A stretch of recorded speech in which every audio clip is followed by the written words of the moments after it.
For Action News, I'm Anna Samovska. When our very own Dr. Josh Bloom, a longtime resident of Ocean Beach on Fire Island, learned that his very dear friend and neighbor Jim Capuano nearly died last year from West Nile encephalitis, he knew he at least had to do something.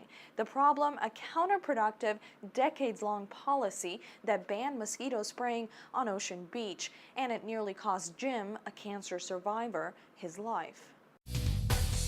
I've had bacterial infections from the hospital, staph infections that, brought me close to my demise. As a stage 4 colon cancer survivor, Jim Capuano says he's been through a lot.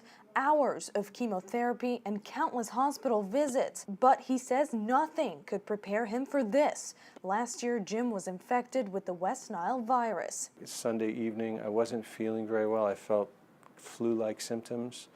And I didn't think anything of it. I thought I might have had a mild bug or something. Got up the next morning, made coffee, was watching the news, and that's when I started to have grand mal seizures.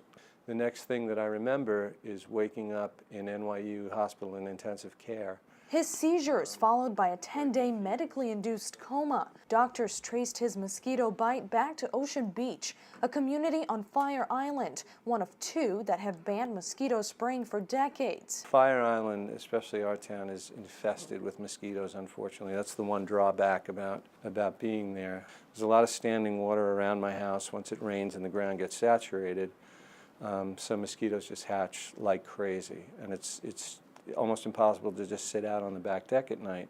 But I'm certain, I was there for a week vacation leading up to this attack, to the seizures, and I'm certain that I was bitten in Fire Island. I think it takes a few days for the disease to actually set in. What happened next is what ACSH's Dr. Josh Bloom calls a perfect storm. Frustrated with his longtime friend and neighbor's battle, they teamed up to change the rules. Jim and Dr. Bloom faced a town meeting last week, outlining the importance of mosquito spraying.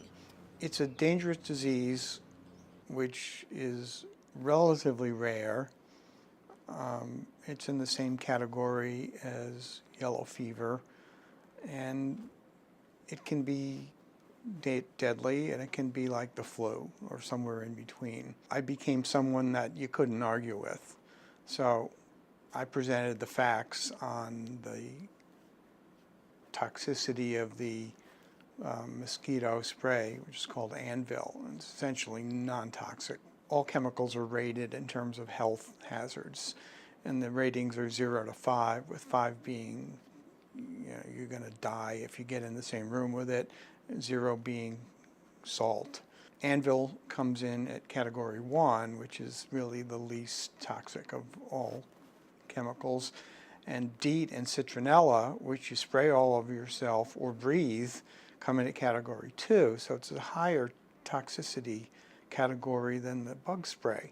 And people think nothing about spraying DEET all over themselves, which they have to do because the mosquitoes are out in droves, so they're misinformed about the risk and benefits of mosquito spraying. The decision was easy. The board of directors approved spraying on Ocean Beach for the first time in years, and they did so last night. ACSH's Dr. Gilbert Ross says this is exactly what ACSH's message is all about. Ever since our founding in 1978, the American Council on Science and Health's main goal and mission has been to try to narrow the gap between what most folks believe to be the facts about health and science. The pests that we're trying to repel or kill with pesticide sprays can be quite dangerous, like the insects, the mosquitoes that carry West Nile virus. We're very pleased that our Dr. Josh Bloom and his friend, Mr. Capuano, were able to responsibly and civilly discuss the issue with the Ocean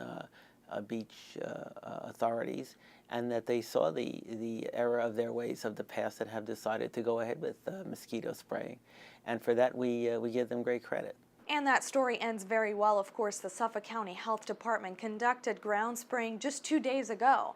As for Jim, he says this is one battle he won't have to fight anymore. For ACSH, I'm Anna Samovska.